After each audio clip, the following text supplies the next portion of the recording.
Bonjour à toutes et à tous. Dans quelques jours, Sens Créatif fêtera sa 5e bougie lors d'un épisode d'anthologie enregistré en public à la Slow Gallery à Paris à partir de 19h. Avec un casting 5 étoiles dont le joyeux duo Gros-Duc et Boucard, le talentueux Pierre-Emmanuel Liet et la luxuriante Yukiko Noritake. Sans oublier la petite rétrospective sur l'histoire de Sens Créatif en deuxième partie. On espère vous y voir très nombreux. Et comme on ne fait jamais les choses à moitié, en guise de compte à rebours, nous avons le plaisir de vous annoncer que chaque jour jusqu'au 6 décembre, nous rendrons public les 6 épisodes des Keepers of the Keys qui étaient précédemment une exclusivité pour les membres du Patate Club. On espère que ça vous plaira et on compte sur vous pour être nombreux et nombreuses lors du live enregistré à la Slow Gallery le 6 décembre prochain. Bonne écoute.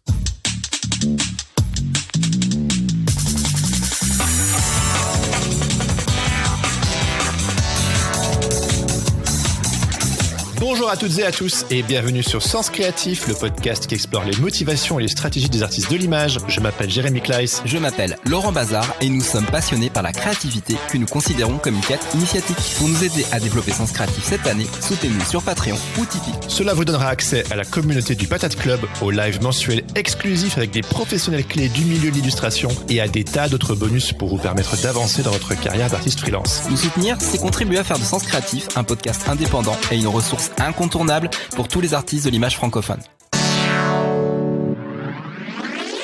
Et bonjour à toutes et à tous, on est super content de vous retrouver aujourd'hui. Bienvenue dans ce deuxième épisode des Keepers of the Keys, les gardiens des clés en français. Et ouais, un épisode mensuel exclusivement. Ça veut dire quoi les gardiens des clés, Jérémy ? Les gardiens des clés, ce sont les personnes qui détiennent les clés de l'industrie. Donc par là, on entend, l'industrie, c'est un mot assez anglophone, mais en France, on utilise un petit peu moins ce terme. Mais pour nous, ce sont un peu les directeurs artistiques, les agents, les éditeurs, les galeristes, c'est un peu ces personnes-là. Et ce sont des épisodes exclusifs qu'on réserve à la communauté qui nous soutient sur Patate Club. Voilà. Sur Patreon et Tipeee, et ça vous permet aussi de poser directement vos questions à ces personnes qui sont parfois pas faciles d'accès. Et aujourd'hui, du coup, on a l'énorme chance, on est hyper content d'accueillir Anne-Bénédicte Schwebel, éditrice, directrice générale et artistique de Maison Georges. Bienvenue sur le podcast Anne-Bénédicte. Bienvenue. Merci, bonjour Jérémy, bonjour Laurent, ravi d'être avec vous aujourd'hui. Grave, on est super content. De partager cette expérience. En effet. On va bien profiter. On se connaît depuis un petit bout de temps, Anne, Bénédicte. J'ai travaillé pour vous ça plusieurs fois par le passé, et même avant que Sens Créatif n'existe. Et je te le disais en off que votre Maison Georges a beaucoup été demandée par nos auditeurs et nos auditrices. Donc il y a de l'historique entre nous, et puis je suis super content que tu puisses venir avec nous papoter de ton parcours, de ce qu'est Maison Georges, de ce que c'est devenu, parce que c'est une sacrée aventure, et de pouvoir échanger avec nos auditeurs. Donc si vous avez des questions pour Anne-Bénédicte, n'hésitez pas à les poser dans le chat en bas à droite. Il y en aura puisqu'ils ont réclamé. Voilà, exactement, il y a intérêt. Et puis, sans plus tarder, on va foncer dans cette belle histoire qui est la tienne. Donc, pour commencer, Anne-Bénédicte, est-ce que tu peux nous raconter ta rencontre avec le merveilleux monde de l'illustration, parce que ça fait quand même très partie de ton travail aujourd'hui. Alors, ma rencontre, je suis tombée dans la marmite de l'illustration très petite, très jeune, parce que j'y avais beaucoup de livres jeunesse à la maison. Ce qui est assez rigolo, c'est qu'il n'y avait pas forcément de culture chez mes parents du tout de l'édition jeunesse. C'était assez intuitif, si ce n'est quand même que mon papa est alsacien et qu'il avait grandi avec Anzy, ses parents, et puis Hellé aussi, et puis Ungerer, bien sûr. Bah oui. Oui, pas grandi, mais en tout cas il suivait le voilà. On peut dire qu'il y a une culture de l'image en Alsace, ouais. Ouais. Et puis il était publicitaire, donc aussi une culture de l'affiche, du graphisme, du message, Voilà. Et puis ma maman, c'est toujours d'ailleurs une esthète, et tous les deux nous ont un peu toujours traîné à gauche à droite, de vide-grenier en voyage, avec des choses assez rigolotes quand j'y repense. Mais quand on partait en voyage, on allait dans les supermarchés et on cherchait les beaux packaging, quoi, par exemple. Donc c'était où on quittait pas un pays sans être passé par un supermarché et revenir avec des cahiers de classe pour la rentrée de tel ou tel pays dont le graphisme nous avait plu, en cherchant parmi toute l'offre, hein, des choses un peu graphiques, originales, épurées. Voilà, il y avait un vrai sens qui nous a été transmis, d'une esthétique, du beau, et puis de l'édition. Donc moi j'ai grandi avec Ungerer, avec le Gironzeralda, c'était vraiment mon préféré, mais aussi avec Léo Lionni, avec les albums du Père Castor, avec Arnold Dobel, avec avec Maurice Sindac, notamment tous les petits ours. Que voilà, je vous les ai pas apportés d'ailleurs, mais je les ai toujours et ils ont bien vécu. Voilà, donc j'avais quand même tout cet environnement, sans trop m'en rendre compte, mais très privilégié d'images et d'auteurs aussi, de grands talents. Voilà. Et puis après, au fil de mon parcours, j'ai continué à maintenir un peu un lien, sans forcément trop le vouloir au départ, avec le livre jeunesse. Je vous raconte un peu mon parcours, du coup. Ouais, j'ai te demandé aussi, est-ce que tu dessinais petite, vu que tu étais entourée de toutes ces illustrations, il y a quand même une culture graphique qui était là, tu dessinais un petit peu? Non, je dessinais pas, j'écrivais plutôt. Ah, ok, des histoires. Voilà, des petites histoires, des récits de un peu de voyage, hein, surtout. J'ai retrouvé des cahiers un petit peu avec tout ça. C'était pas forcément exceptionnel, mais en tout cas, j'essayais. Et puis j'ai quand même voulu, effectivement, en termes d'orientation professionnelle, je savais pas trop quoi faire, et j'ai plutôt privilégié le journalisme. Mon papa avait aussi une expérience de journaliste avant d'être dans la pub. Je pense que ça avait aussi marqué un peu son empreinte. Et donc, j'ai décidé j'ai préparé Sciences Po pendant 1 an. J'ai fait une prépa Sciences Po. J'ai pas été acceptée. J'ai pas été prise. Et du coup, après, j'ai pris une autre voie. J'ai eu une équivalence à l'université avec ma prépa en AES, administration économique et sociale. Donc là, j'ai fait des sciences sociales, j'ai fait du droit, j'ai fait de la gestion, vraiment rien à voir. Et puis ça me plaisait pas trop, mais j'ai quand même fait ma maîtrise. Mais en parallèle, j'ai commencé à faire d'autres choses. J'ai fait des cours de formation au journalisme au CFJ de la rue du Louvre. Et puis j'ai commencé aussi à vouloir un peu gagner ma vie, me faire un petit peu d'argent. Et donc j'ai commencé à travailler dans une boutique de jouets un peu hors du commun. Qui s'appelle Si tu veux, qui est située Galerie Vivienne à Paris, dans cette très belle galerie là vers le Palais Royal. Et là, j'ai fait une rencontre qui a beaucoup compté avec la créatrice de cette boutique de jouets, mais qui était plus qu'une boutique de jouets. Il y avait des Japonais qui débarquaient en car pour venir découvrir qu'est-ce que c'était que Si tu veux, parce que c'était répertorié dans tous les guides du Japon comme une bonne adresse à Paris. Donc elle créait ses jeux, elle concevait les jeux. Elle s'appelle Madeleine Denis. Elle continue à pas mal compter dans tout ce qui est milieu un peu éducatif. Comment faire vraiment jouer les enfants. C'est quoi un vrai bon jouet? En quoi l'industrie du jouet aujourd'hui est plus forcément intéressée par cette base là d'amuser vraiment et de distraire les enfants. Donc j'ai travaillé là-bas et elle a ouvert une deuxième boutique, et dans cette deuxième boutique c'était surtout une librairie. Donc ça c'était début des années 90, donc 90 à 97 je travaille là-bas et je vends des livres et je reçois tout ce qui sort, une bonne sélection de tout ce qui sort, et je commence à conseiller des livres et en lire beaucoup. Parce que la semaine, il n'y a pas trop de passages Galerie Vivienne, donc j'ai le temps de lire. Voilà. Et du coup, puis tu fais une grosse culture graphique pendant ces années-là. Voilà. Et donc là, je découvre notamment les albums photos de Tania Oban, je découvre Najda Solotareff, Hélène Oxenbury, Květa Pakowska. Vraiment, c'est des livres qu'on reçoit. Je connais pas ces noms-là parce qu'entre-temps, entre l'enfance et ce moment-là, moi, j'ai plus trop suivi tout ça. Oui, t'as un gap, quoi. Voilà, j'ai un que gap. tu rattrapes. Et là, je rattrape.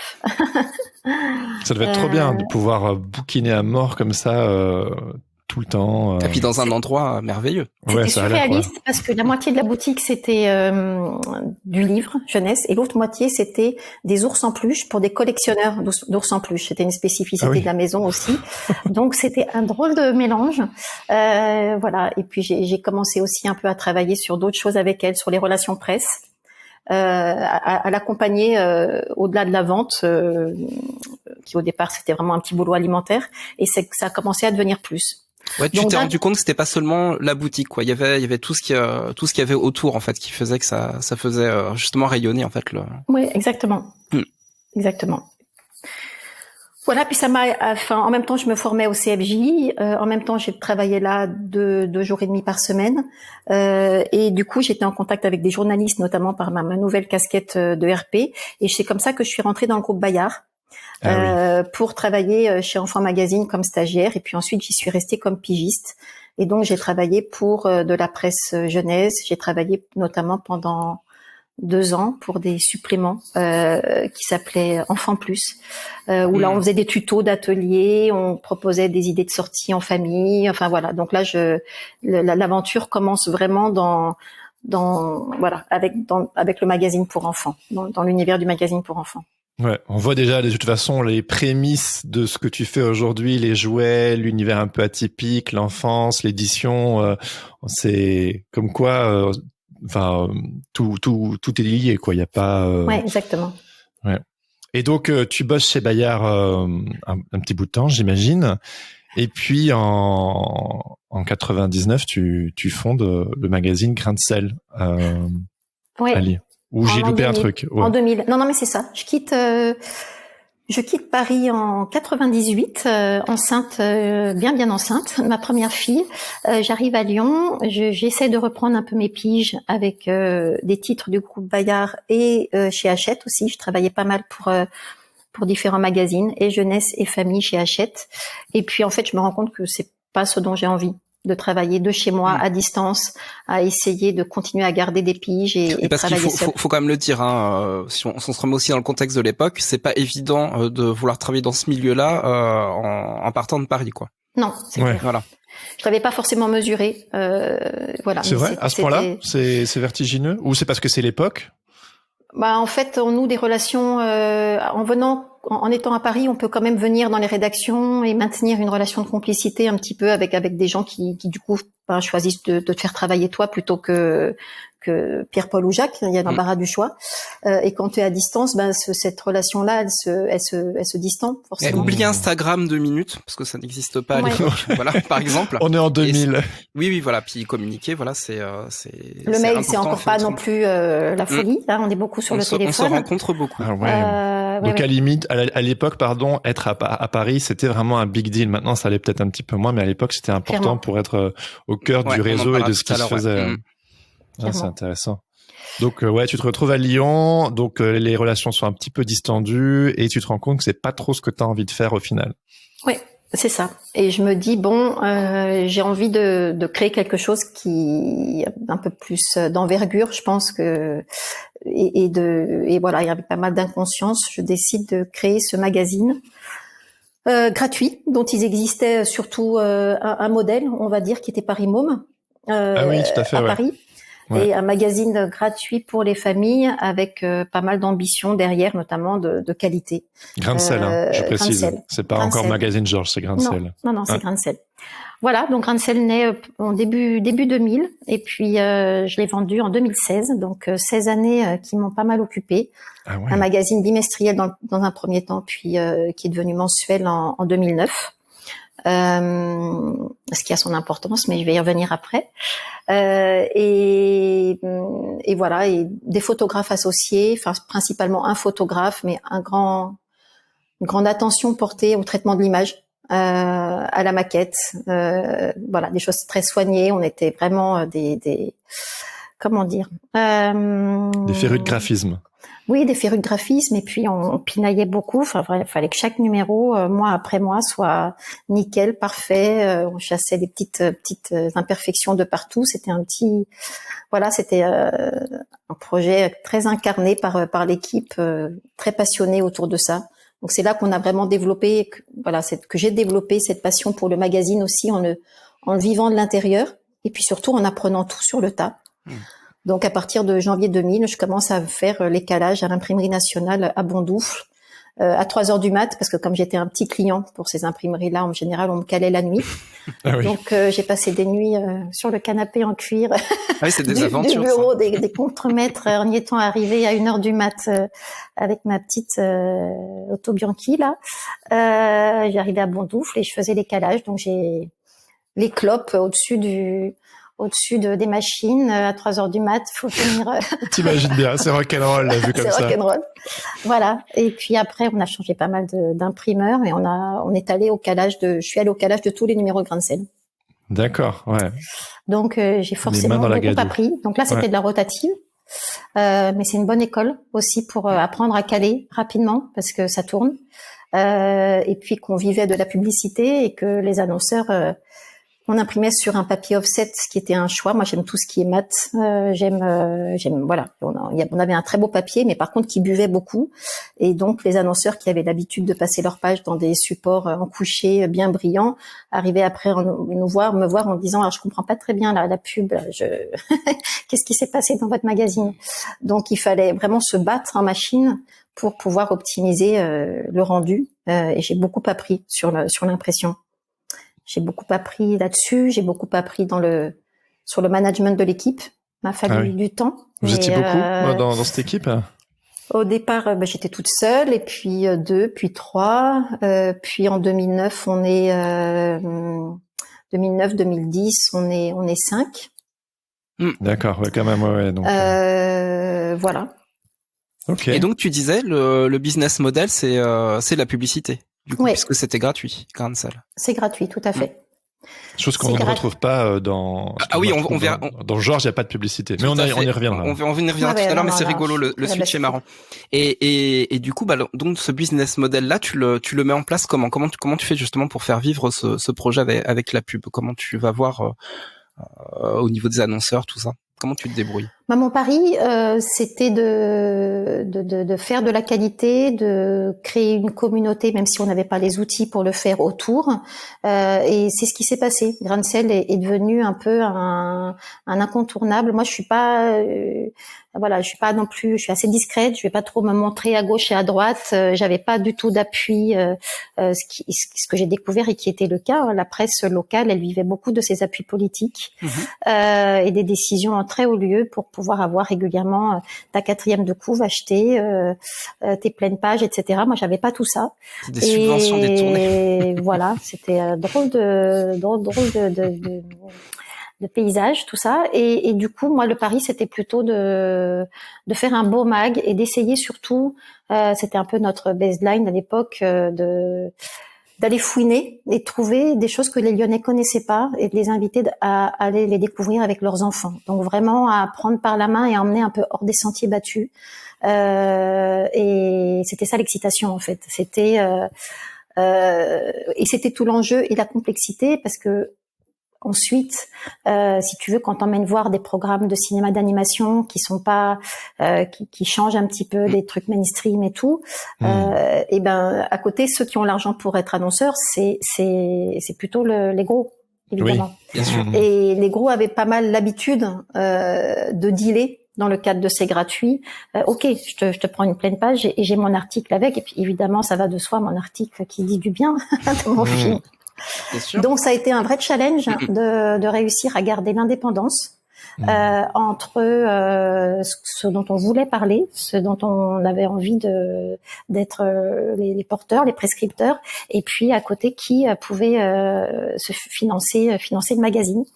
Et cette indépendance, on a réussi à la garder. Et du coup, il y a eu vraiment beaucoup à Lyon, tout le monde parlait de grain de sel, tout le monde voulait récupérer son grain de sel.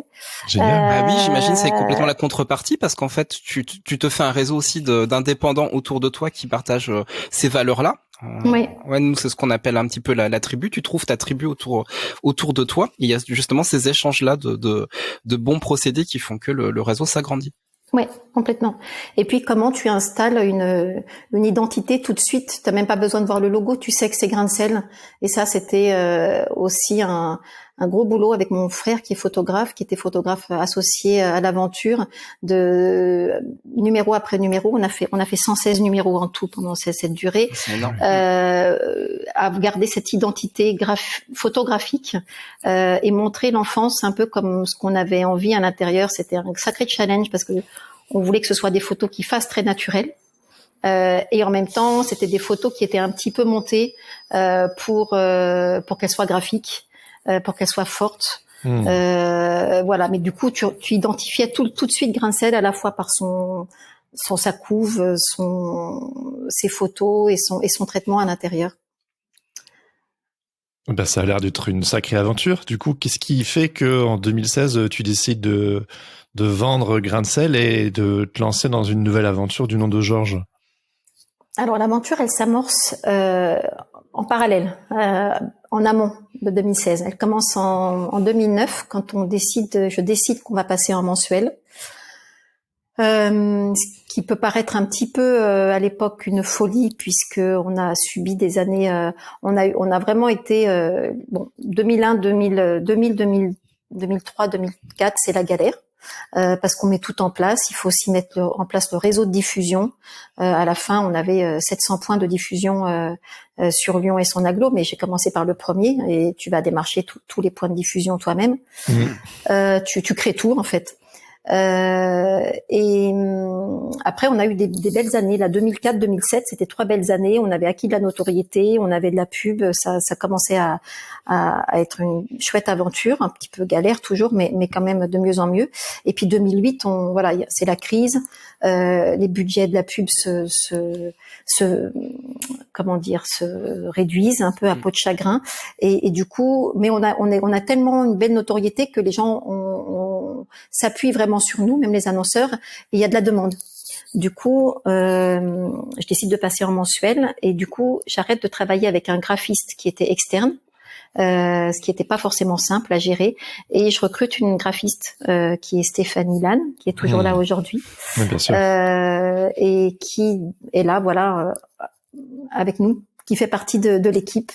Du coup, elle s'approprie grain de sel roule, donc elle fait grain de sel, et puis on a du temps à côté, et du coup, on se dit, et pourquoi pas créer un magazine, sortir du modèle de la gratuité, et faire quelque chose où là, on est vraiment libre complètement de faire ce qu'on veut, notamment graphiquement. Et quand tu dis sortir de ce modèle, ça veut dire justement plus de publicité. Plus de publicité, exactement. Voilà. Et on décide. Exactement. Voilà, donc nouvelle grande inconscience, je pense, au moment où on décide de lancer Georges, et parce qu'on repart vraiment dans une nouvelle aventure. Mais d'où l'idée t'est venue de créer ce magazine? Hormis, je veux dire, je comprends bien le désir de faire quelque chose d'indépendant, puis de publicité et tout, mais l'idée même, c'est quoi un peu la genèse du projet? Et qu'est-ce qui fait que Georges ressemble à Georges, quoi, voilà. Alors le pourquoi, c'est, je pense, de voir que était en train d'éclore une presse différente, vendue en librairie, où l'image prend une vraie place. C'est l'époque où il y a beaucoup de MOOC qui sortent. Il y a beaucoup de MOOC en librairie et il y a rien pour la jeunesse. Entre le book et le magazine. 21 notamment. Oui, et d'autres. 21, feuilleton. Ouais. Le MOOC, ça s'appelait comme ça. puis autrement. Puis il y a eu Citrus après. Citrus, oui, j'adorais. Voilà. Il y a Bombec aussi. Bombec, tout à fait. Alors Bombec, qui sont vraiment, ça a été concomitant à Georges, leur sortie. On est sortis quasiment en même temps, je crois. Tout à fait. Oui. Je prouverai pas. Puis celui-là aussi, regarde nos auditeurs qui nous regardent. Anorak aussi, voilà. J'habitais en Angleterre à l'époque quand je commençais en 2010 à m'intéresser à l'illustration et j'avais qu'une envie, c'était d'être publié chez eux. Et bref, je sais que, quand je suis arrivé en France, mais on y reviendra. Quand j'ai découvert Georges, c'était genre, wow, un truc un petit peu comme Anorak et français. J'ai trop envie d'en être, quoi. Bon, bref, je te. Alors c'est vrai qu'Anorak, ça a été les vrais défricheurs de ce type de proposition. Ils étaient avant déjà, et on avait découvert et on trouvait que c'était super chouette. Donc tout ça. Nous a donné envie de proposer un magazine qui n'existait pas pour les enfants, parce que à vrai dire il n'y avait pas et Bombec c'était encore un peu différent, mais de magazines comme ça qui avec un très fort sens de l'esthétique, qui propose un type d'illustration différente, dans lequel l'objet magazine lui-même, le papier que tu choisis, sa fabrication compte, et que tu penses que ça peut compter pour des enfants d'avoir un mag comme ça dans les mains. C'était ça le parti pris de Georges au départ. Et puis l'idée à l'époque n'était pas d'arrêter Grain de Sel, très honnêtement, même si c'est le chemin qui s'est fait entre 2010 et 2016. Voilà, ça a été de plus en plus difficile de vendre de la pub pour faire vivre. Ça coûtait très cher, hein. Pour arriver à vendre la pub au prix à laquelle on la vendait, on avait une impression de 45 000 exemplaires. Donc, entre 45 et 60 000 pour certains tirages. Donc, c'était énorme. Et il fallait qu'il y ait cette visibilité. Donc, ça devenait difficile à faire vivre. Voilà. Donc, c'est pas la faute de Georges. Voilà. C'est dit. C'est pas la faute de Georges. Non. Georges nous a plutôt donné envie d'avoir les coups des franches pour le développer plus. Et donc, voilà, il m'a fallu du temps pour, quand on crée comme ça de toutes pièces un projet sans séparer, c'est un crève-cœur. Donc il a fallu attendre que ce soit mûr. Et puis voilà, en 2016, ça l'a été. Et je pense que c'était le bon moment, parce que la presse gratuite était en train de s'écrouler, à vrai dire. Hein. Tous les gratuits qui existaient à Lyon à l'époque se sont arrêtés les uns après les autres. Georges s'est lancé en 2016, parce qu'ici j'ai un 2009. numéro. Ah, 2010. Voilà, 2010. Tu vois, ça c'est le tout premier Georges que j'ai acheté. Ouais. Je l'ai acheté au salon de Montreuil et il date de 2014. Et ça, c'était vraiment la première fois que je vous ai rencontré. Bon, c'est le numéro chaussures, hein, il remonte un tout petit peu. C'était un numéro dans lequel... Ah non, tu étais pas encore dedans. J'étais pas encore dedans. C'est le numéro que j'ai acheté et que je me suis dit, je veux être dedans. Oui, donc voilà, donc Georges se lance en 2010 et Grain de Sel et tu revends Grain de Sel en 2016, c'est ça. Donc c'est en ça que c'est un peu concomitant. Oui, exactement. D'accord. Ce que j'ai pas dit aussi quand même, juste pour terminer avec Grain de Sel, c'est que en dehors d'emmener les gens découvrir des lieux un peu insolites, etc., on avait aussi laissé pas mal de place à découvrir des gens qui créent pour la jeunesse. Et notamment dans l'album. Donc il y a eu des contributeurs illustrateurs, il y a eu des gros plans sur eux, il y a eu des rencontres. Donc au fur et à mesure, dans le cadre de Grain de Sel, déjà c'est amorcé un peu la rencontre entre un beau magazine là pour les familles, la place de l'illustration, la démarche des gens qui créent, qui font des choses de qualité, que ce soit en théâtre, en spectacle vivant, que ce soit en musique, que ce soit en cinéma d'animation. C'était vraiment un endroit extrêmement privilégié pour aller à la rencontre de ces créateurs-là et voir voilà qui s'implique et comment pour créer de façon exigeante pour les enfants. Et moi j'aime bien ce côté très pas cloisonner trop les choses. Alors c'est bon. Après, voilà, si je pouvais, je ferais du jouet, je ferais du. J'aime bien pouvoir apporter un peu cette exigence et cette vision un peu de la production pour les enfants, mais qui dépasse juste le sujet le support papier, quoi. Mais en tout cas, voilà, première nouvelle aventure, Georges, sacrée aventure à nouveau. Oui. Et alors, j'imagine que la plupart des personnes qui nous écoutent connaissent le magazine Georges, mais pour juste les quelques personnes qui découvrent, comment tu présentes un tout petit peu Georges? C'est quoi un peu ses spécificités? Qu'est-ce qui le rend unique?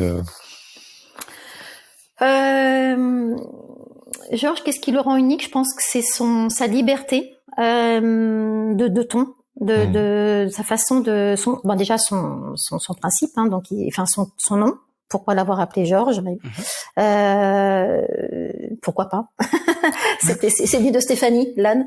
Elle a tout de suite eu envie comme ça d'un nom, je crois, qu'on puisse incarner un peu cette relation, que ça puisse être le fil conducteur du magazine et de la relation aux enfants. C'est Georges qui t'emmène.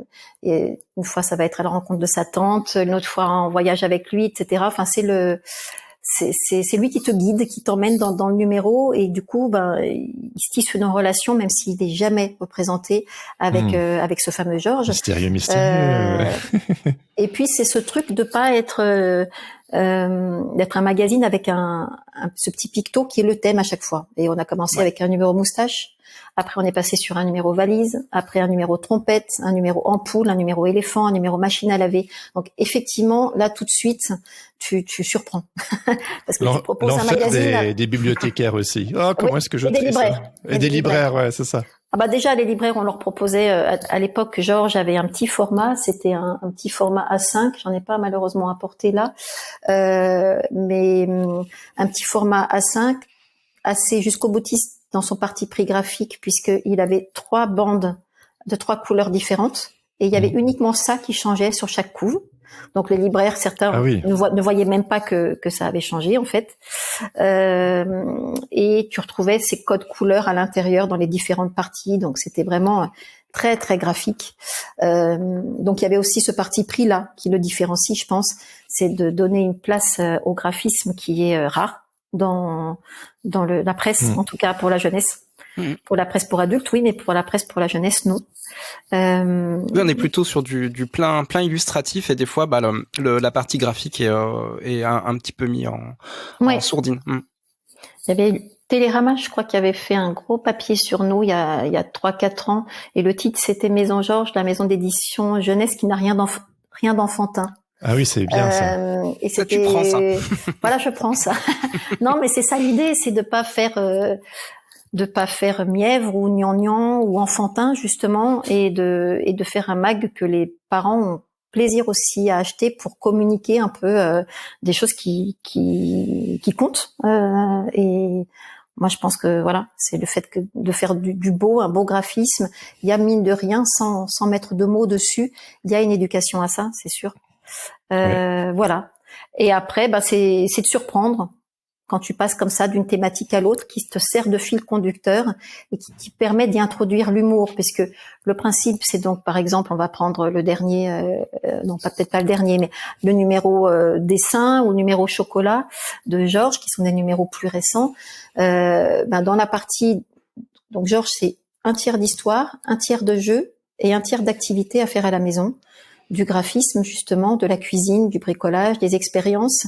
Et à chaque fois, l'enjeu, c'est de trouver dans toutes ces activités au moins un petit truc rigolo, ne serait-ce qu'un jeu de mots qui va te permettre de raccrocher cette activité au thème. Et les enfants qui arrivent qui voient ça, qui percutent là-dessus, ils sont dingues. Et puis il y a les fameux Pepper Toys. Et les fameux Pepper Toys, tout à fait. Qu'on peut télécharger sur votre site. En plus, oui. Et mon fils, il va être fou quand il va voir ça. Il adore ce genre de truc. Ouais, c'est génial.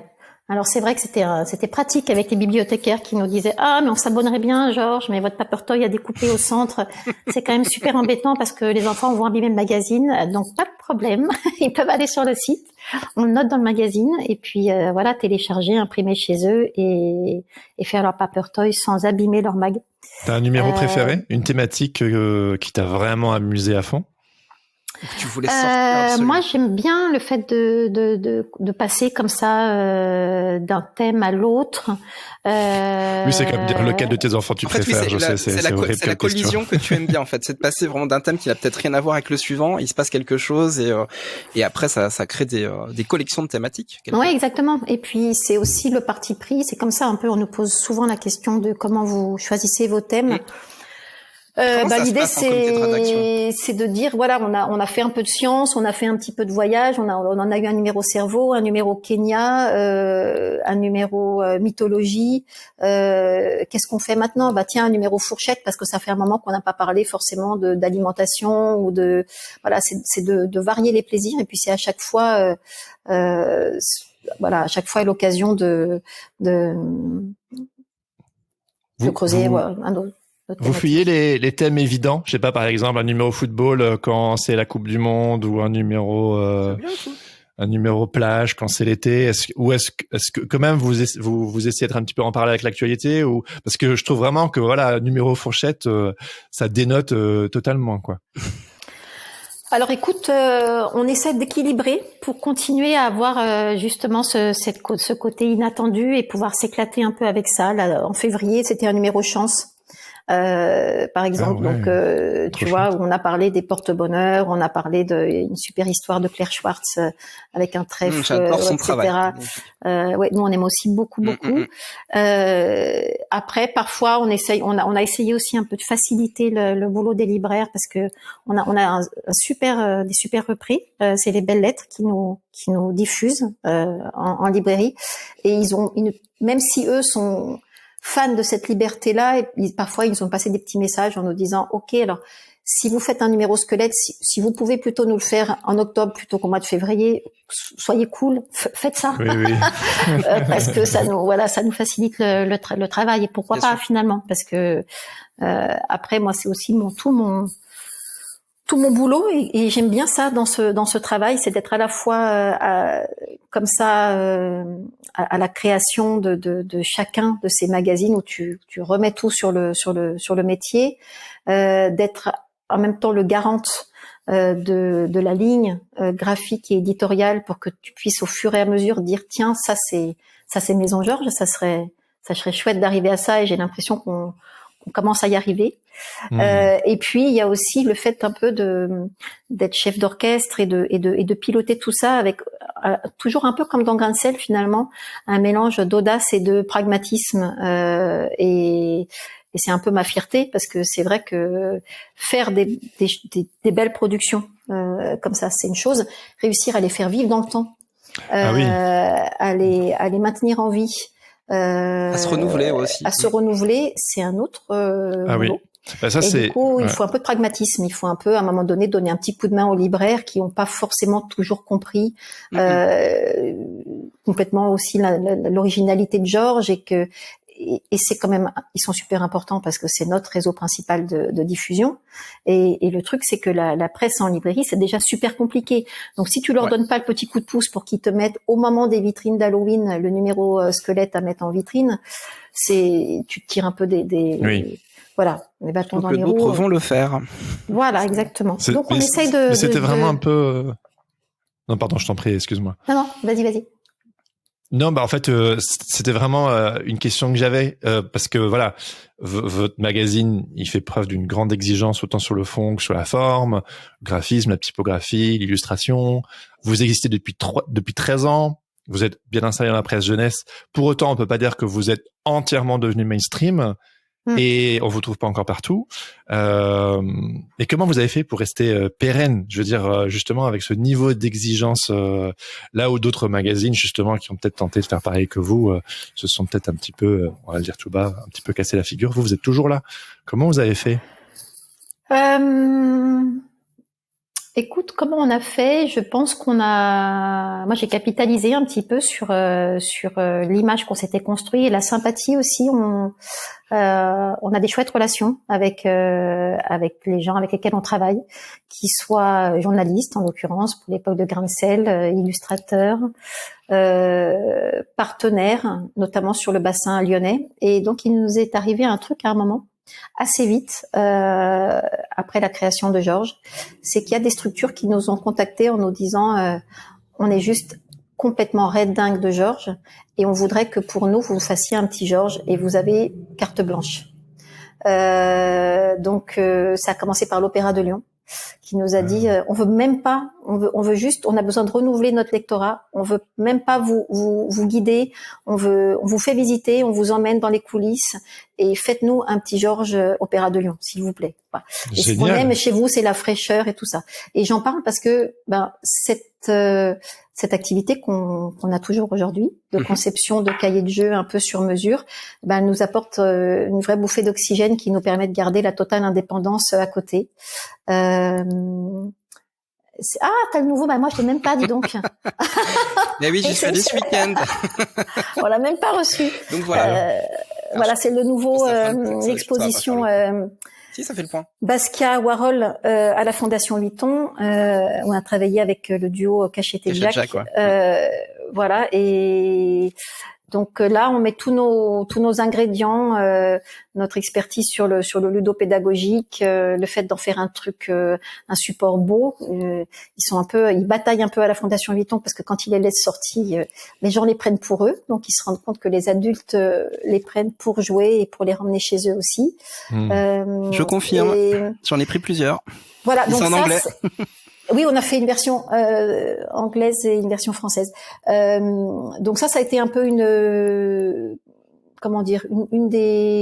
des soutiens, une des jambes sur lesquelles on marche aussi, et puis aussi l'occasion de se confronter à des contraintes qui sont stimulantes. Là, on débute une collaboration avec les musées de l'Isère, par exemple. Ça va être des chouettes contraintes pour arriver à mettre ça à la sauce Maison Georges. Donc voilà, c'est à la fois un super exercice et à la fois financièrement, on n'est pas là à se retrouver avec la contrainte de la vente ou de la non-vente, des retours, du prix du papier qui augmente. Et comment on fait pour maintenir un magazine à 9,90 € alors qu'on s'en prend plein la vue depuis 3 ans. Et ça, j'ai pas encore la question d'ailleurs. J'ai pas encore la réponse, pardon. Pas pour tout vous dire. Pour l'instant, on maintient le prix. Voilà. Donc l'idée, c'est de développer un univers en fait, de continuer à bien faire ce qu'on fait. Et puis, alors, ce qui a permis à Georges d'être encore là, je pense, c'est l'arrivée de Graou aussi. Oui. C'est l'occasion d'en parler. On va pas dire que c'est le petit frère parce que vous aimez pas qu'on dise que c'est le petit frère, il me semble. Exactement. Voilà. Donc, pourtant, tu l'as déjà dit, Jérémy. J'ai vu d'anciens tweets.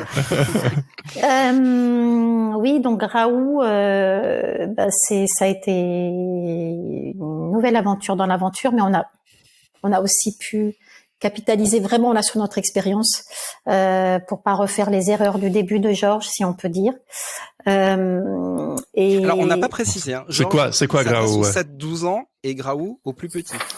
Voilà. Alors Georges, le tout dernier, c'est un numéro écologie, par exemple, ou le numéro lune qui était le numéro chance d'ailleurs, mais je l'ai pas. Le numéro lune qui était celui d'avant. Donc voilà, c'est un dos carré, un format 20 par 26. Et ça c'est Graou. Tout légèrement plus grand, on est sur la tranche d'âge du dessous. Et là, avec le même principe, on passe le numéro sur l'eau qui vient de sortir, le numéro sur les gâteaux. Donc là, il est incarné parce que c'est nécessaire pour la mascotte. Une petite mascotte. Pour la mascotte. On m'apporte en direct le numéro chance. Oh là là. C'est beau cette équipe là. Vous avez vu cette équipe. Je prendrai un café s'il vous plaît. Et ouais, donc on a joué le jeu, voilà, de la création de ce personnage qu'on découvre dans les numéros avec ses frères, ses sœurs, sa famille, etc. Et toujours après avec un certain nombre d'illustrateurs invités. Là, c'est Lisa Lobro pour une histoire qui est géniale d'ailleurs. Voilà, et des jeux et des Virginie Morgan là sur un abécédaire. Un Miguel Bustos sur une rubrique voyage qu'on a à chaque fois, que du beau monde. Voilà, donc 3-7 ans, plus facile. Plus facile pourquoi ?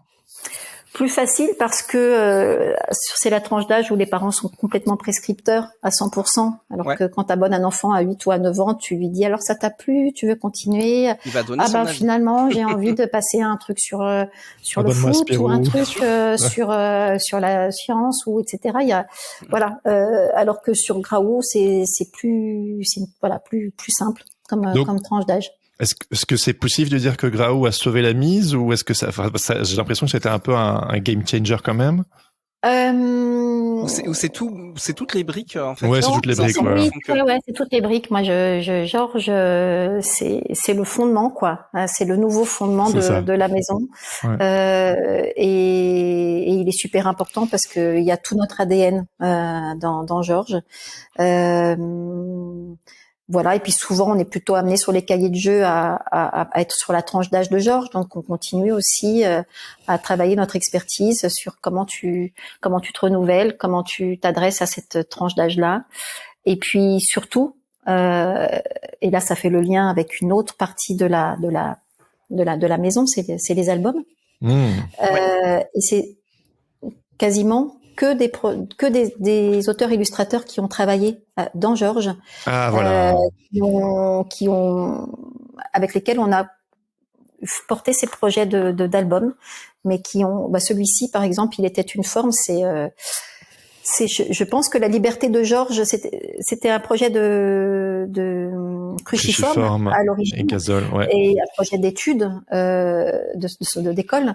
Et en fait, elle l'avait pas fait vivre. Et quand on lui a laissé carte blanche pour imaginer une histoire dans un des Georges, elle s'est dit allez, c'est maintenant que j'utilise ces principes modulaires là de généalogie des formes. Et donc ils ont créé. Il était une forme dans Georges, et après on s'est dit on peut pas laisser ça comme ça et pas essayer d'en faire un projet qui soit plus ambitieux, et donc c'est comme ça qu'est né Il était une forme. Mais du coup, Georges, pour moi c'est vraiment notre laboratoire.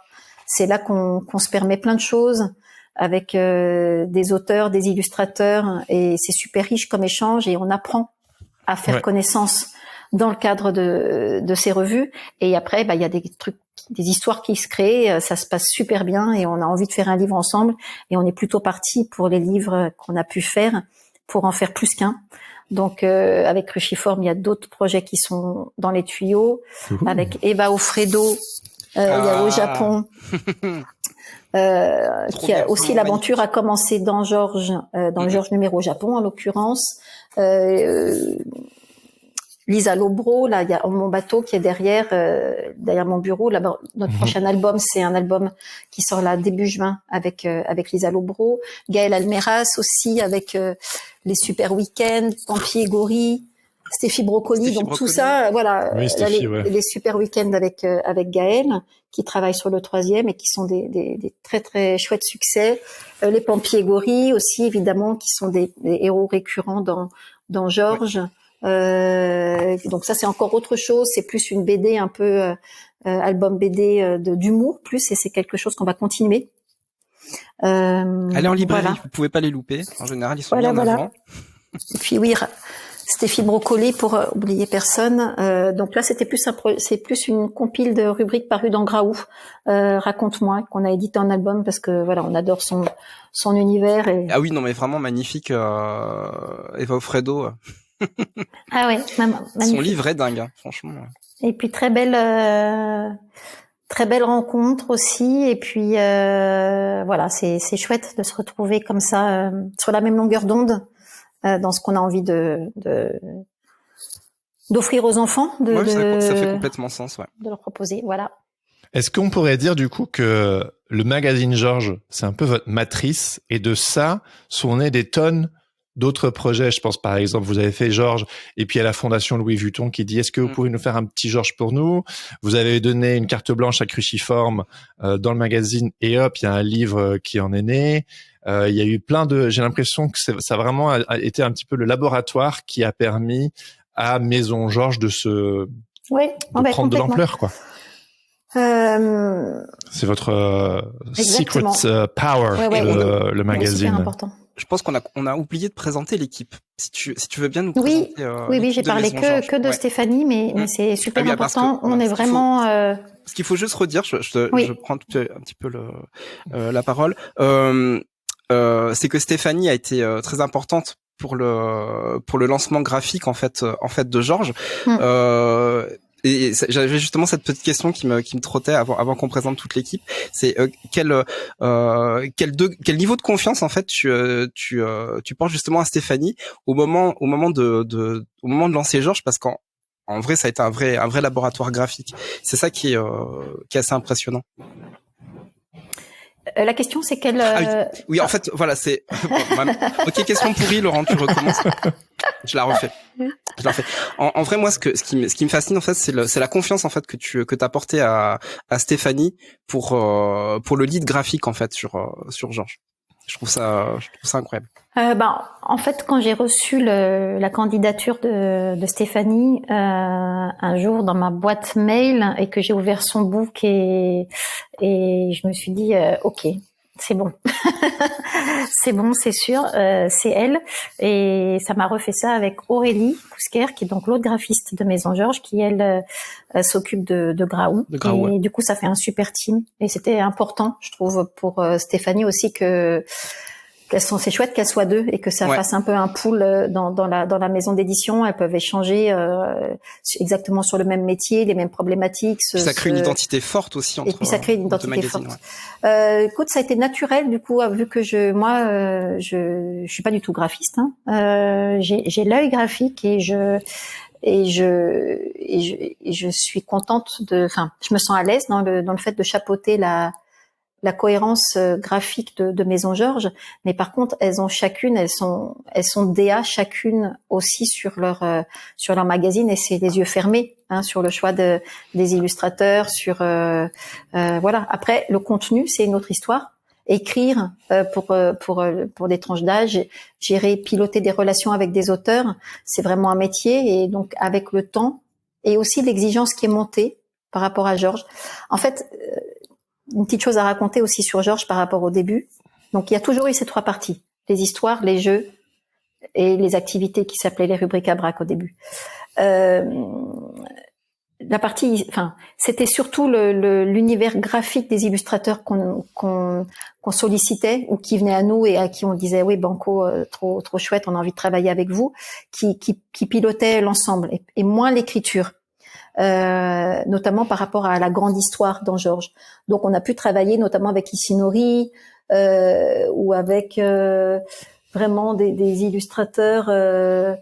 Par exemple, on a eu un numéro Shampoing, on voulait absolument travailler avec Anouk Ricard, mais du coup elle se sentait pas d'écrire l'histoire, et du coup elles ont fait un duo avec Delphine Perret pour écrire cette histoire, mais ça a été du coup un peu plus long à mettre en œuvre, et puis plus c'est allé, plus on s'est rendu compte, parce qu'on a fait des ateliers avec des enfants ici, chez Georges, pour qu'ils nous racontent qu'est-ce qu'ils aimaient dans le magazine, de quoi ils avaient plus envie et tout. Et il y a vraiment unanimement une demande de BD.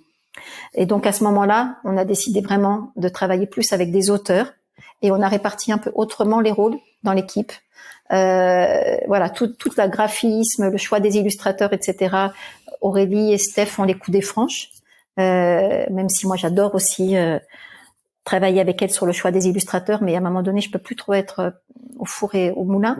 Et par contre, sur l'édito, c'est plutôt moi et Anne, surtout Anne Bensoussan, qui voilà, une très bonne éditrice, et qui elle gère les relations vraiment d'auteur, de narration, de rythme, de comment tu ficelles une histoire sur 5 doubles, parce que effectivement, on s'adresse à des enfants de 7-12 ans, et c'est chouette qu'on veuille leur partager un sens de l'image et tout, mais ils ont envie d'histoire en fait, de BD qui les fassent rire, qui les surprennent. Donc voilà.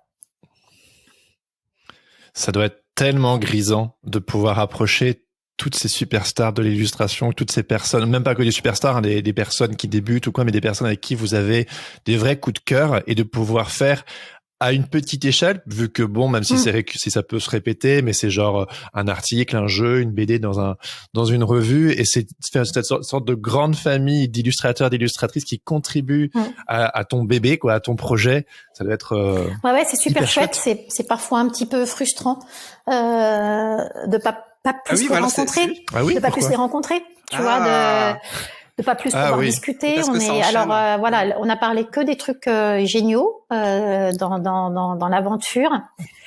Qu'est-ce qui n'est pas génial, Anne-Bénédicte Pinault? On travaille dans une super imprimerie. Non, les trucs pas géniaux, c'est le nez dans le guidon, c'est c'est produire beaucoup pour réussir à rester dans le paysage. Hein. C'est aussi ça la clé du succès, c'est qu'à un moment donné, faut pas se reposer sur ses lauriers. Voilà, faut pas se reposer sur ses lauriers. Et donc, parfois, on se dit qu'on aimerait savourer un peu plus, prendre un peu plus le temps de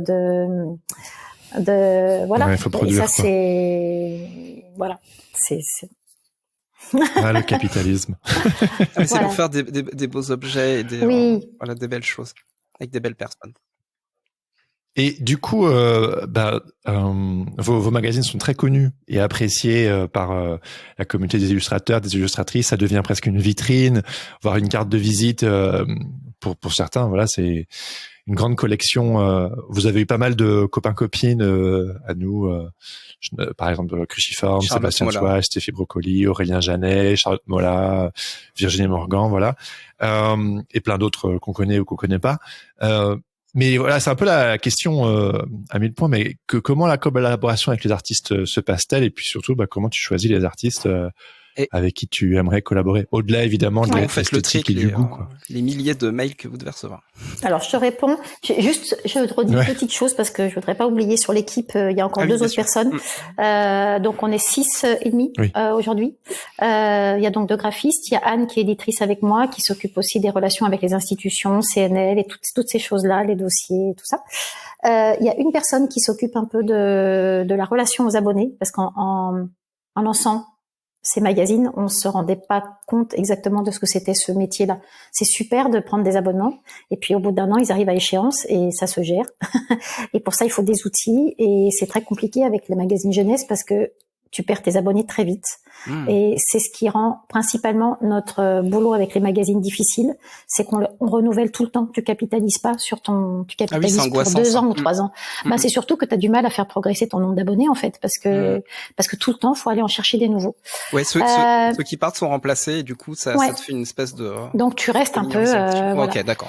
Donc, elle gère les relations abonnés, la fidélisation, les colis, etc. Et puis, une autre personne qui s'occupe plus du digital, qui nous a rejoint. Voilà, le marketing digital, les partenariats et tout ça. Voilà, qui s'appelle Héloïse. Donc comme ça, j'ai pu et puis une nouvelle personne qui est en train d'arriver et qui va plus s'occuper un peu des bibliothèques, des écoles et un peu d'autres choses dont on n'a pas suffisamment le temps de s'occuper. Pauline. Ah oui. Ça devient quand même grosse équipe. Ça devient un peu grosse équipe. Pour faire en sorte que le bateau... faudrait que ça s'arrête là, je pense. 7 personnes pour toi, c'est le bon nombre pour l'équipe? Ouais, c'est pas mal. C'est déjà pas mal, hein, franchement, 7 personnes, c'est beaucoup. Surtout que ça se gère. Alors on s'entend toutes très bien, c'est très collaboratif. Moi, j'aime bien partager. Que des femmes, ouais. Il me semble. À l'époque de Grincel, il y avait des hommes, mais là, sur les recrutements qu'on a fait, c'est que des femmes. Mais ça fonctionne bien. Ah c'est sûr. Donc non, c'est une super chouette équipe, et voilà, Stéphanie, ça fait plus de 10 ans qu'elle est là, 14 ou 15 ans. Anne aussi. Enfin, c'est des histoires qui durent parce qu'on est tous passionnés par ça. Voilà, ça c'était la petite parenthèse équipe. Parfait. Les illustrateurs, les collabs. Les collabs avec les illustrateurs, parce que voilà, genre vous êtes connus. Il y a sûrement plein de gens qui aimeraient être dans vos pages. Alors, comment ça se passe? On reçoit énormément de sollicitations, beaucoup à l'international. D'ailleurs, j'ai pas comptabilisé, mais je pense qu'aujourd'hui, dans les pages de Georges et de Graouf, même Sauf French. Yes. Mais justement, on n'en a pas parlé. C'est traduit dans combien de langues? Et où est-ce que ça a été acheté par d'autres? 36. Alors c'est surtout Graouf qui a été acheté à l'étranger, mais c'est quand même c'est surtout sur les livres en réalité qu'on arrive à bien travailler voilà.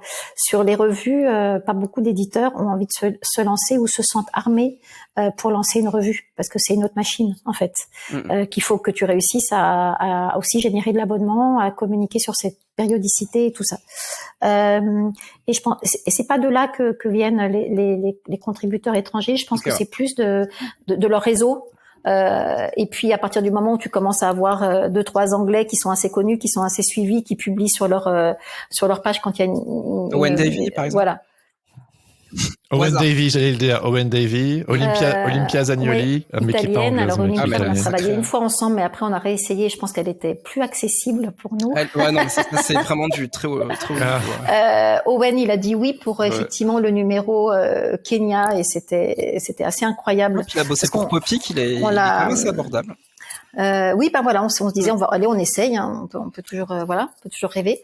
Après Elliot Krusinski, Tanja Esch, Cristina Spano, avec laquelle on aime beaucoup travailler, une italienne, Peter Allen, enfin voilà, énormément de Miguel Bustos, j'en ai parlé, Ben Tardif, Lydia Nichols, qui est que j'aimais trop. Japonais aussi, j'ai pas retenu son nom. Oui, Takashi Kuno, je crois, dans le numéro piano. Oui, voilà, exactement. Mais comment ils vous découvrent? Donc en effet, ils en parlent peut-être sur leur réseau, mais je veux dire, c'est quand même le très japonais français, là, George, pour raconter la petite histoire, dans les collabs qu'on a faites un peu sur mesure, il y a les restaurants Matsuri qui nous ont demandé de créer des petits cahiers de jeux. J'ai découvert sur le Japon jeu en allant chez Matsuri. J'étais trop bien. Et donc ça, c'était il y a un petit moment, on en a fait 4-5 je crois, et à une ou deux reprises, ils nous ont demandé si on pouvait essayer de trouver que des illustrateurs japonais. C'était une de nos contraintes. Et du coup, c'est ce qu'on a fait, et on est resté en contact avec Takashi, et donc on lui a commandé une histoire. Alors on était un peu folle d'ailleurs, parce que du coup il l'a écrite en japonais, et on l'a et après on l'a traduite, mais si tu veux, par rapport au rythme, on fait 12 magazines par an, les 6 de Georges, les 6 de Graou et tout, c'est quand même assez tendu comme rythme. Donc on se met, plus driver quelqu'un comme ça, quand t'es pas dans la même langue, sur une histoire. Sur un jeu, c'est autre chose. Mais sur une histoire, avec tout l'enjeu de la narration, du rapport texte-image, etc. et tout, ça commence à devenir, plus costaud. Et après, oui, donc voilà, il y a toutes ces demandes, toutes ces sollicitations. On n'arrive pas forcément à répondre à tout le monde. On essaye de répondre quand on sent que c'est pas du tout l'univers. Ça veut pas dire d'ailleurs forcément qu'on n'aime pas, toujours, mais c'est parfois que pour réussir à avoir cette cohérence graphique, quand tu feuillettes et que comme ça t'es sur des projets de magazines multi-illustrateurs et que tu veux garder un univers cohérent, il faut trier. Et ensuite on classe dans un tableau tous les illustrateurs avec lesquels on aimerait bien travailler, et qu'on garde en tête parfois pour des traitements. On va pas choisir le même illustrateur si on veut faire un chercher-trouve fourmillant, ou si on veut faire une affiche. On aime bien aussi faire des décodages d'affiches, une affiche un peu avec un petit look un peu vintage, ou voilà.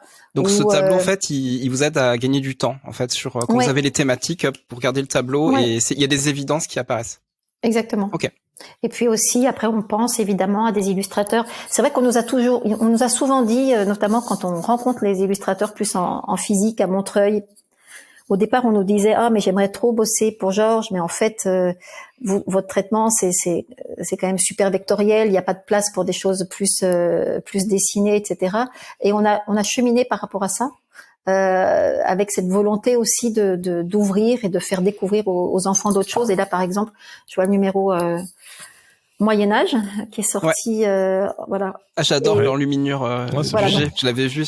Ouais, il y a vraiment un boulot sur là, c'est le numéro dessin maintenant, sur les couvertures de Stéphanie, puisque toutes les couches sont de Stéphanie, où c'est chouette de faire rentrer le titre Georges un peu dans le thème. Là, c'est le numéro baleine.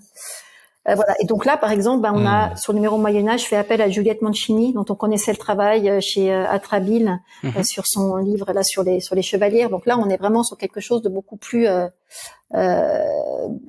dessiné, et qui change vraiment. Et donc on se laisse plus cette liberté maintenant, aussi pour travailler plus avec vraiment des vrais auteurs de BD, pour cette partie histoire. Ouais. Donc là, le Moyen-Âge, on a pensé à elle parce que on avait lu des choses d'elle avec une esthétique sur cette thématique-là qui nous plaisait bien. Donc voilà, c'est un mélange entre des gens qu'on connaît bien, dont on sait aussi que ça va être hyper fluide dans la commande, dans la relation, parce qu'on a l'habitude de travailler ensemble. Des gens qu'on connaît pas du tout, et dont on s'était dit mais ça serait super un jour quand on aura une carte à faire ou quand on aura un labyrinthe hyper dense, hyper fourmillant, ce type de traitement se prêtera bien. Et puis aussi les thèmes, et puis aussi la disponibilité, parce qu'on est vraiment parfois dans des timings un peu courts. On travaille au moins sur 3 Georges et sur 3 Graou qui sont débutés ou en finalisation en même temps. Donc c'est trimestriel, on va dire, les productions. Là, par exemple, on boucle dans les 15 jours qui viennent celui qui sort en juin, juillet, août. Mais on se prépare à présenter début mai aux représentants le numéro de septembre et le numéro de novembre. Et pour les représenter aux représentants, il faut qu'on ait fait tout le comité éditorial. Ouais. Il faut qu'on ait décidé des rubriques. Il faut qu'on ait commencé à commander des jeux pour qu'eux puissent avoir des choses pour leur tourner à présenter aux libraires. Donc, on a toujours 3 numéros de chaque ouverts en même temps, plus le reste. Okay, ouais. Voilà. On a Charlotte justement dans le chat qui demande combien de temps faut-il pour créer un magazine? Est-ce le même temps pour Georges et Graou? Un petit peu plus de temps pour Georges. Il a plus de pages déjà. Il fait 60 pages. Exactement, il faut le bichonner. Exactement. Ses petites habitudes. Combien je dirais un mois pour Georges. Un peu plus, un peu moins, selon le numéro, des thématiques un peu plus compliquées. Entre 4 et 5 semaines et Graou entre 3 et 4. 3 semaines. Ouais. Ah oui, quand même. Et quel conseil tu donnerais à quelqu'un, à un illustrateur ou une illustratrice qui aimerait travailler avec vous? C'est quoi un peu les bonnes pratiques? C'est pas facile parce qu'on reçoit énormément de sollicitations, de mails, donc c'est pas facile de se dégager, enfin de sortir un peu du lot.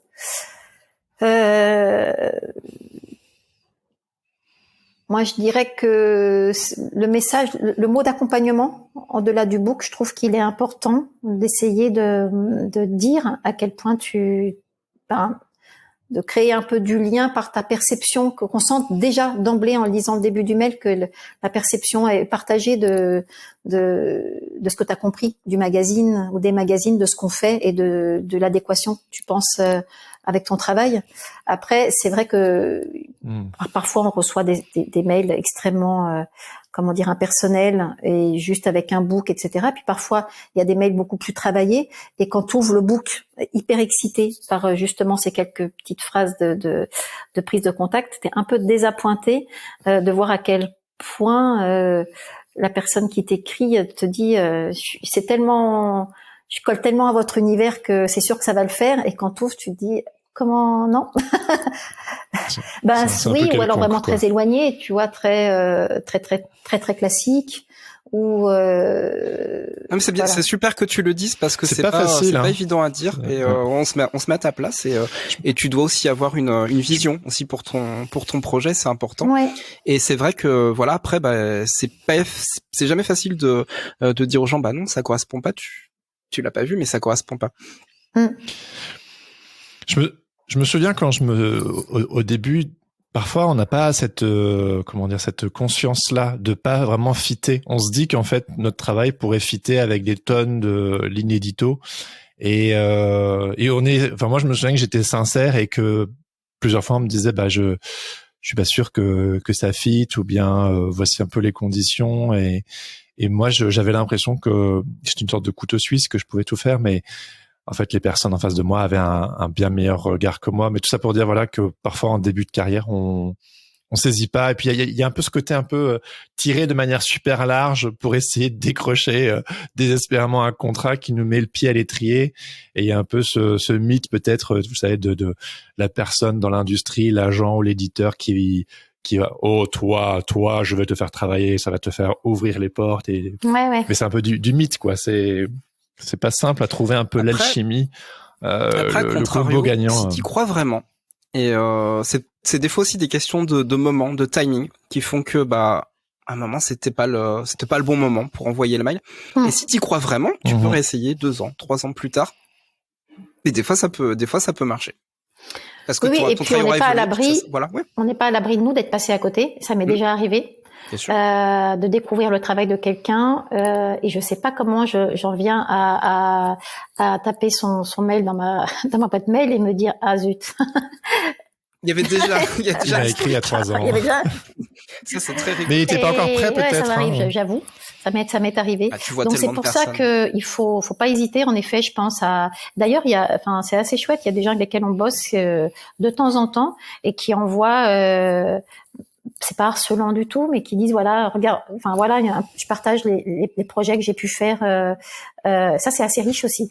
Je te remercie que tu dis ça parce que c'est un des conseils que je donne en général en book review. C'est n'hésitez pas à renvoyer de temps en temps votre actualité, pas forcément à chaque fois envoyer votre book, mais simplement votre actualité. Je vous ai déjà écrit 5 fois. Est-ce que ça va à plus? Et voilà. Et des fois, simplement, ça peut éveiller la curiosité et déclencher quelque chose chez la personne à qui on transmet l'info. Ouais, c'est l'habitude à prendre de montrer les nouveautés. Super conseil. Voilà. On peut passer aux questions-réponses ou est-ce qu'on a oublié des points importants? Je crois. Ouais. Non, tout à fait. Alors, je veux faire honneur à Cotin Star qui a. C'est Quentin Dron. Ah, c'est Cotin. Il met tout le temps des pseudos à chaque fois différents. Mais très militant, Quentin, qui mettait. Est-ce que Georges et Graou sont des outils de combat face aux autres produits nauséabonds proposés aux enfants? Se sentent-ils investis d'une mission? Georges versus Petit Ours Brun, fight. Et je sais que tout à l'heure, il citait aussi Pat Patrouille. Donc voilà, la culture du enfants bongo bas âge, et il est remonté. Oui, il a pas l'air content, ouais. On n'est pas forcément très belliqueuse, nous, de nature. Et pas non plus, on essaie de garder un peu les pieds sur terre et on n'est pas, comme tu disais tout à l'heure, Jérémy, il y a encore beaucoup de chemin à parcourir en termes de notoriété et tout ça. Donc on reste, on essaie de rester à notre place, de rester modeste et tout. Après, moi j'ai l'impression, et c'est une des choses qui me fait lever le matin. Et oui, c'est la question traditionnelle normalement d'ouverture. Merci Anne-Bénédicte. Voilà. C'est beau, c'est bon. Wink, wink. J'ai l'impression que vraiment la façon dont on travaille a du sens dans ce qu'on essaie de proposer aux enfants. Créatif, en effet. Et qu'il y a un engagement dans notre façon de faire de la revue, de la produire.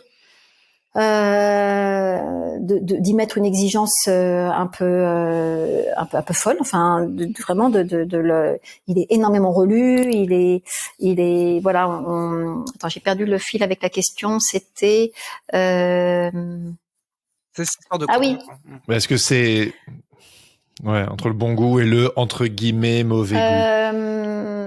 Après, bon, ça se discute, le mauvais goût. Moi, j'avoue, on regarde pas de Patrouille à la maison. Désolé, Quentin, si je baisse dans ton estime, mais Félix aime pas de Patrouille et je peux pas y faire grand-chose. Ce qu'aiment les enfants. Et des fois, et c'est pas si mal, pas de Patrouille, ok? Rien, mais en tout cas...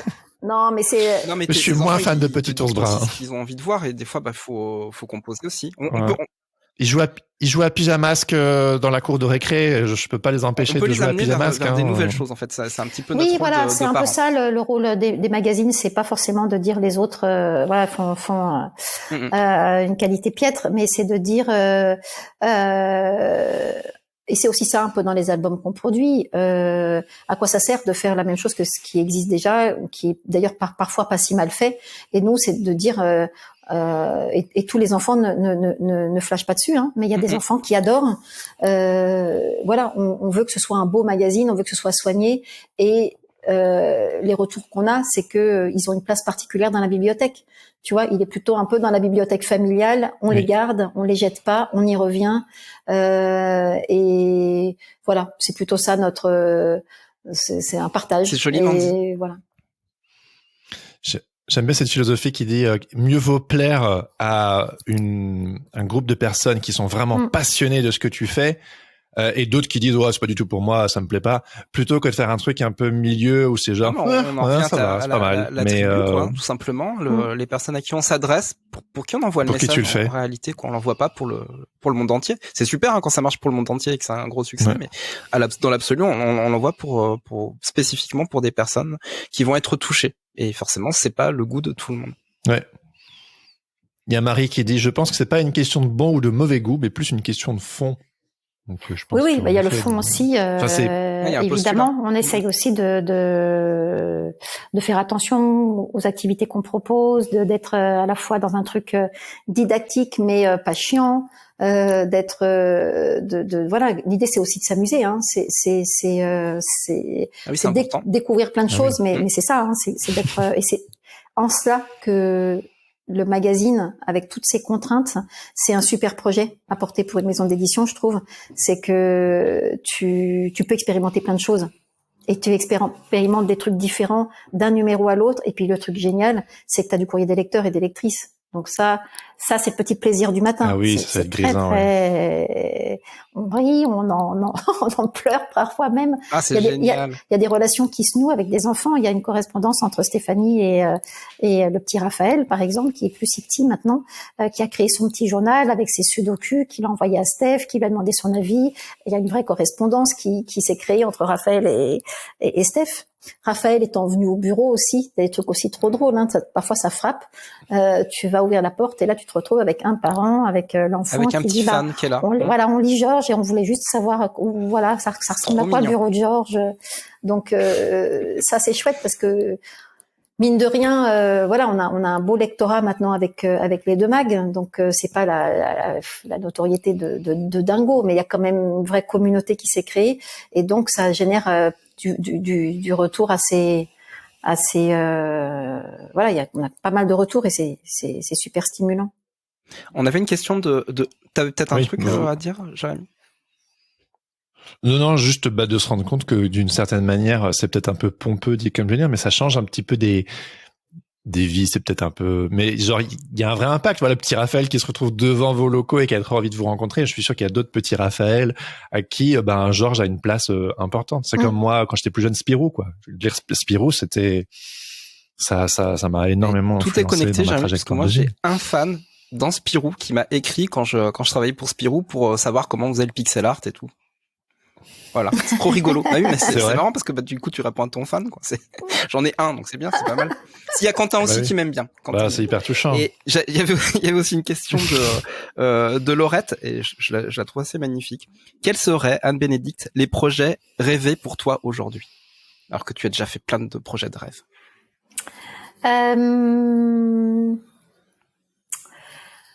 Alors, un projet rêvé, et c'est pas simple à mettre en place. J'y travaille, mais c'est compliqué. C'est d'aller vers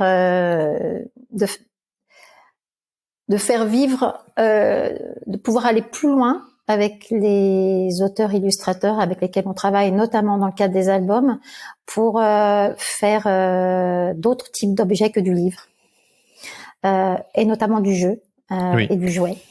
Ah, mais j'ai vu, il y avait une collaboration avec Moulin Rôti aussi, oui. Mais vous en vendez déjà, hein? Oui, c'est une collaboration. Non, on revendait vous revendez leurs produits. Parce qu'on avait travaillé avec Aurélien Débat, et puis qu'à un moment donné, on a vendu aussi les jouets de designers tchèques. Je sais pas si vous les avez vus, des jouets en bois qui sont encore peut-être un petit peu sur notre site, mais on a presque fini. C'est un studio magnifique. Si vous voulez jeter un coup d'œil, ça s'appelle Cthulhu.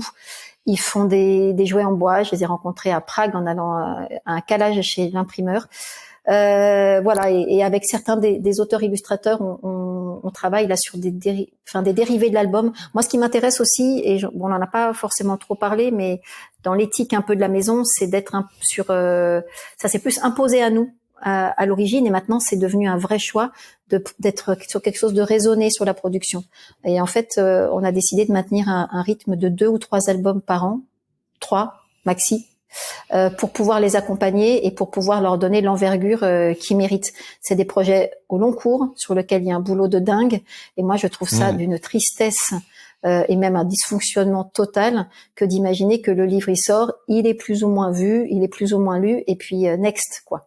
Ah ouais, la durée de vie d'un livre. Et quand tu vois le travail qu'il y a derrière, parce qu'il y a le sujet de la rémunération, et puis il y a aussi le sujet de l'implication, du boulot qu'il faut pour faire ces livres-là, s'ils sont soignés, s'ils sont mûris, s'ils sont et du coup voilà, on essaie de les accompagner. Et sur Yahoo Japon, sur Il était une forme, on travaille sur des projets de jeux et d'explorer d'autres. Et je pense que c'est très vertueux en plus parce que c'est aussi arriver à aller chercher des gens ailleurs pour les ramener aussi vers le livre et pour faire découvrir aussi l'univers d'un illustrateur et faire quelque chose un peu complet. Tu vois, il y a un jeu qui a été créé autour d'Il était une forme, qui est pas encore édité. Je m'y attelle. Cool. Et il a été testé déjà parce qu'on en a fabriqué 1 ou 2 protos qui ont servi pour des ateliers. Et il y a de la demande, notamment de médiathèques, de ludothèques et de tout public sur ce jeu. Donc voilà, ça serait d'arriver à créer un peu des petits univers autour de chaque album sur des collabs et d'aller un peu plus loin que le livre et qui parfois aussi est un petit peu circonscrit en âge, alors que sur des jeux, tu peux ouvrir peut-être plus. Mais c'est compliqué à fabriquer éthiquement. En France, j'en parle même pas. Et en Europe, oui, c'est quasi impossible en fait. Quand tu veux le faire et puis quand tu te rends compte de toutes les difficultés et que ça correspond pas à l'idée que tu avais justement du côté éthique, là tu dis waouh, ok, d'accord, j'ai compris quoi. Ouais, c'est passionnant de se dire qu'on peut essayer de trouver des façons de le faire. On va essayer. Et peut-être d'ailleurs, j'y pense, je me dis peut-être pour ces productions-là, on passera par du crowdfunding. Parce que pour le moment, on s'autorise. Alors on en a fait un pour le lancement de Graou. Ouais. C'est vrai. Et on en avait même fait un à mi-chemin de Georges quand on passait en nouvelle formule. Donc on avait appris de ce premier pour le deuxième. Ah oui. Et on n'en a pas refait après sur le livre parce par respect de la chaîne du livre et des libraires qui sont quand même super importants pour nous. Donc on le fait pas. Mais pour les jeux, je pense qu'on le fera peut-être. Donc il y a ça. Et puis après, dans le rêve, c'est de pouvoir avoir des aussi beaux projets que les projets d'albums qu'on a eu la chance d'éditer, et de continuer à sur la brique que Georges, de continuer à construire cette maison d'édition et qu'elle ressemble à quelque chose, quoi, que ce soit un tout cohérent et que voilà, que les auteurs illustrateurs s'y sentent bien. Voilà. C'est clair. Pour terminer, il y a une question de lutte qui, je trouve, pourrait bien clore. C'est quel conseil... Attends, la question a disparu, pardon, je la reprends. Quel conseil donneriez-vous à quelqu'un qui voudrait lancer son magazine, même si c'est en mode fanzine gratuit dans un premier temps? Gratuit. Oui. Alors...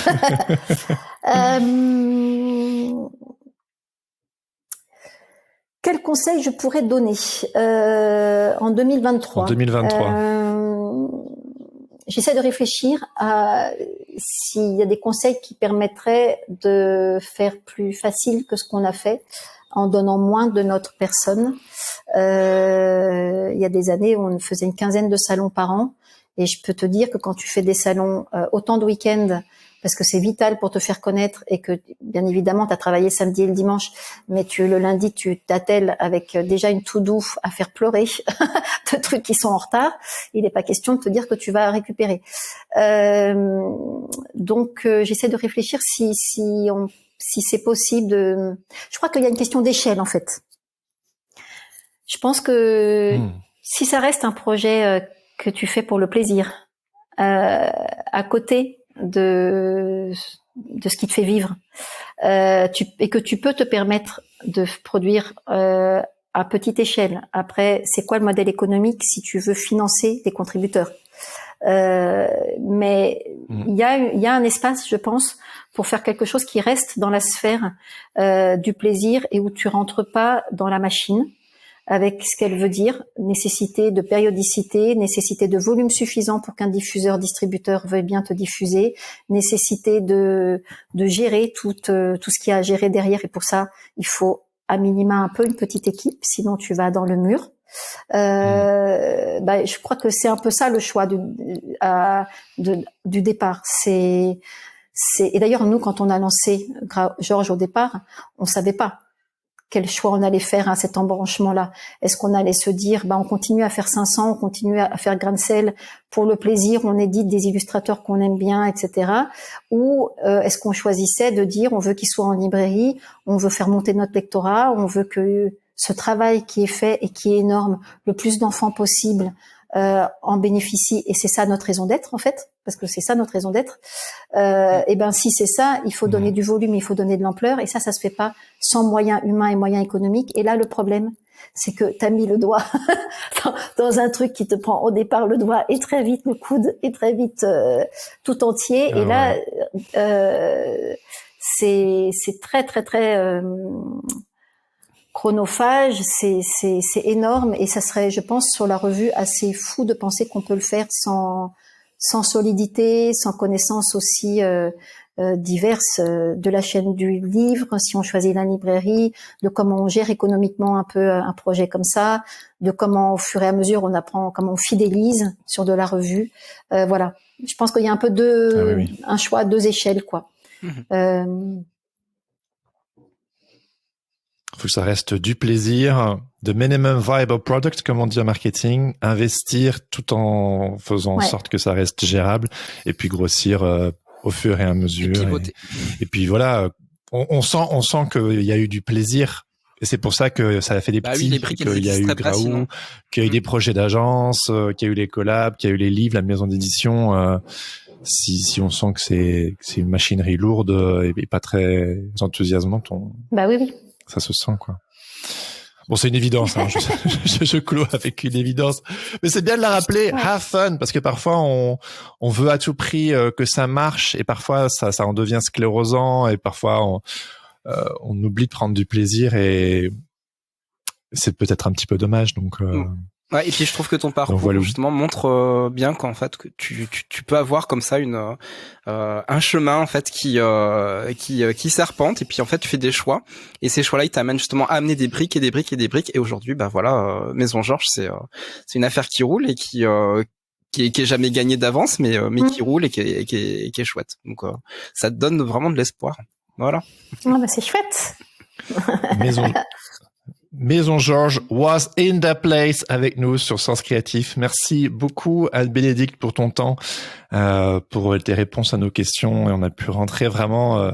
Je pense que on a eu un bon panel de tout le parcours, tout l'histoire. On sait toujours pas qui est Georges, mais en tout cas on a appris beaucoup de choses. Il est mystérieux. Georges il est mystérieux, il le restera jusqu'au bout.